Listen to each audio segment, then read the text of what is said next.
É isso, galera. Vamos fazer esse segundo registro para vocês, esse primeiro módulo que a gente implantou aqui no sítio. E dessa vez eu vou conseguir reunir muitas informações que estão em vídeos separados para vocês conseguirem organizar melhor alguns princípios. Voltando a dizer que essa é uma área que a gente praticamente não utilizou adubo, um sistema de muito baixo custo e que é uma maneira que eu tenho visto, né, são contextos interessantes para você viabilizar não só a produção de alimento, mas sobretudo a recuperação do solo para você cultivar espécies mais exigentes. Beleza? Vamos nessa. Bom, a primeira coisa para falar é, já fizemos a primeira roçada do capim, isso com 4 meses e pouquinho. E lembra que eu falei com vocês uma coisa muito importante. A cobertura do solo, galera, eu tenho batido nessa tecla porque eu tenho visto o pessoal, né, você visita outros lugares, a galera ainda fazendo uma cobertura, além de rala, de modo desorganizado, tá? Então, faz sempre, dá atenção em fazer a cobertura com essa altura satisfatória, entre 40 e 45 centímetros, e de modo organizado. O que foi que aconteceu aqui? O capim ele levou um certo tempo para se estabelecer, mas só que isso não foi um problema. Por que não foi um problema? Porque o canteiro de árvore ele estava bem abastecido, então a terra não ficou nua, a terra não ficou exposta. Então o que é que isso significa? Isso significa que a entrelinha ela pode esperar o capim, ela pode esperar para ser roçada. Né? Aqui a gente não adubou. Mas só que o canteiro é ele que não pode ficar esperando a sua entrelinha, caso o capim não se estabeleça ali naquele período ideal, que pode variar de 3, 4, 5 meses, a depender da condição do solo e a depender da espécie de capim que você utiliza. As pessoas me perguntam, Patrick, qual a capim você utilizou e tal e tal. Tem vídeo aqui explicando o plantio desse capim, como foi que a gente fez o plantio desse capim. E aqui a gente utilizou o capim Mombaça, foi o que estava disponível para a gente, então foi ele que a gente utilizou e ele se desenvolveu bem. Eu dei uma dica, falei isso no Instagram, estou trazendo aqui agora para vocês, se a condição inicial do solo ela não está muito satisfatória, planta essa espécie, né, que você vai utilizar para produzir biomassa mais próxima. E depois, quando você for fazer a roçagem, você vai fazendo o desbaste caso seja necessário. E naturalmente o que acontece, o que eu tenho observado, é que aquelas torceiras mais fortes, elas sobrepõem aquelas que estão mais fracas. Então, plantar em densidade é mais interessante do que você plantar ali no espaçamento definitivo, uma vez que aquela condição do solo ela não está, né, tão propícia para, né, aquela espécie se desenvolver no seu ótimo. Então essa é uma dica importante. Roçamos as entrelinhas, conseguimos cobrir o canteiro de árvore. Uma plantinha que tem crescido, mas só que tem sido muito pontual, é a trapoeraba. Eu falei no vídeo anterior sobre capina seletiva, então não tem sido uma coisa que tem demandado muito trabalho, né, da gente. Tapiraí é um lugar muito úmido, então é natural que isso aconteça. E isso também é uma resposta da densidade do sistema. À medida que o sistema for ficar mais denso, à medida que o sistema for amadurecendo, ele vai naturalmente selecionando as espécies que se vão desenvolver, né? E as espontâneas vão ficando cada vez mais espaçadas, cada vez menos densas, cada vez mais ralas, beleza? Sobre as bananeiras, lembra que eu comentei que no início você tem as plantas espontâneas, as plantas nativas do seu lugar, como esse raio-x de como está a condição do seu lugar. A partir do momento que você planta aquelas espécies de interesse, você tem agora essas plantas também como fornecedoras para te falar, ó fulano, ó ciclano, ó Patrick, ó Natália, o solo está dessa forma. Então a média de crescimento da bananeira tem sido essa aqui. Ela está um pouco aquém do seu desenvolvimento natural e vocês vão ver aí uma banana que se desenvolveu bem, que está forte, que está viçosa. Mas quando você planta com muito pouco adubo e sem adubo, você tem um retrato fiel como está aquela condição do solo e é como eu disse no vídeo anterior, você vai ter um mosaico, né? Você vai ter uma muda maior, uma muda menor, uma intermediária, mas a média de crescimento tem sido essa daqui. Então não se surpreenda com esse mosaico, né, que o seu sistema ele vai apresentar. Então se você olhar ali tem uma bananinha tadinha que está magrinha, né? Que ela está tímida, mas não tem problema. Aqui eu vou até tirar já, aproveitar, tirar essas folhas dela. Aqui começamos a colocar o resíduo e ela tá vindo assim, tá? Desse jeito. Se você observar aqui o feijão de porco, a gente já está podando, já fez poda nele. Aqui, ó, aqui tem que observar a volta e meia, ó. Fazer essa capina. A gente fez isso tem mais ou menos 1 mês e meio. Chuva, sol, você tem que ficar atento, mas é pontual, né? Observe que é pontual.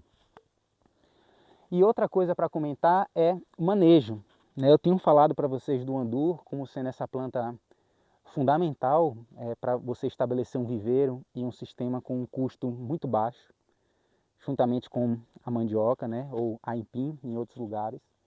E quando você vai plantando, galera, assim, as mesmas espécies, vai aprendendo sobre elas, você ganha algo que eu tenho chamado de previsibilidade do manejo. Você começa a saber mais ou menos o momento em termos de tempo quando você vai manejar. Então com o andu, o que é que eu tenho feito? Eu semeio sempre um punhado, eu falei isso, se eu não me engano, no outro vídeo, um punhado e vou desbastando com o tempo. O andu ele costuma florescer entre 5 e 6 meses, podem ter variedades mais precoces ali com 4 meses. Então o que foi que a gente fez? Exatamente com 4 meses, perto, 1 mês antes dele florar, fizemos o desbaste e deixamos entre 2 e 1. Se estava muito magrinho, deixei 3. Se estava bem viçoso, deixei 2.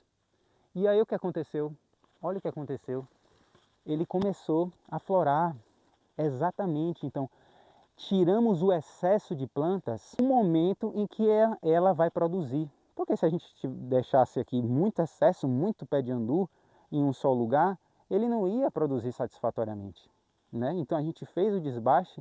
Ah, Patrick, então foi mágico, você fez o desbaste, ele floresceu. Ou alguém pode interpretar assim, ele floresceu agora porque antes ele estava muito afogado. Não, é o tempo, ele ia florescer de acordo com o tempo, galera. As plantas têm uma informação, ela tem um registro biológico, genético, ela tem uma informação. Então ela tem um tempo, as coisas florescem no seu tempo. Tem o tempo do caju, tem o tempo da acerola, então são seres vivos. Mas, como eu disse, quando você conhece, você já vai antever alguns manejos. Então, crie intimidade com as plantas, né? Isso te dá previsibilidade, isso permite que você consiga se harmonizar com as outras demandas da sua vida, porque não é só plantar, né? Tem outras coisas para fazer também. Então, isso aconteceu aqui nessa área. Isso aqui, ó, que vocês estão vendo é a anta. A anta, ela passa aqui, ela come, mas você não vai brigar, né? Tem que plantar para ela também. Ainda sobre esse aspecto do mosaico, né? De cada ponto ser um ponto, a gente chama isso na biologia de solo de microsítio, viu? Só um parêntese. Em cada ponto ser um ponto, se você observar aqui, essa cana está desse tamanho, que é o padrão, que é a média, mas você tem aquela ali ao fundo. Vamos chegar aqui. Tem essa aqui que já está, opa, né? Uma cana exemplo, uma cana que está se desenvolvendo. Mas é o que eu volto a dizer para vocês. É natural que isso aconteça, gente, né? O solo, ele é um mosaico, né? A intenção, muitas vezes, da gente adubar é que você, óbvio, você quer colher, né? Ninguém está brincando quando está plantando, né? Você quer colher, você quer uma uniformidade do desenvolvimento dessas plantas, mas só que isso nem sempre acontece, principalmente quando você está fazendo sistemas com baixo custo. Então, o que eu quero dizer para você é, se isso acontecer no seu sistema, e você plantou com pouco insumo, é natural. Mas, para poder contornar essas situações, você precisa fazer isso que eu estou falando com vocês. Acerta na capineira, acerta na entrelinha e não fica com muita ambição nesse início, nesse ponto de partida. Tenha isso como um laboratório para você entender quais são as espécies que vão produzir nessa condição ali com muito baixo custo. Aqui, por exemplo, a gente colheu bastante abóbora, 2 variedades. O quiabo não veio muito bem aqui, mas ali naquele módulo, no pomar, que eu tenho feito o relato para vocês, ele já começou a produzir legal, mesmo que ainda não ótimo. Já está dando para consumir algumas coisas. Gente, a gente está falando de menos de 6 meses. Então, tenha esse início, por exemplo, eu já olho que o próximo ciclo produtivo, no próximo ciclo das chuvas, as coisas vão se desenvolver muito melhor. Por quê? Porque agora a gente vai começar com terra coberta. Então o inhame que a gente vai plantar, o gengibre que a gente vai plantar e as outras culturas de interesse que a gente vai plantar, a gente sabe que elas vão se desenvolver porque olha aqui a quantidade de raízes que já tem nesse solo.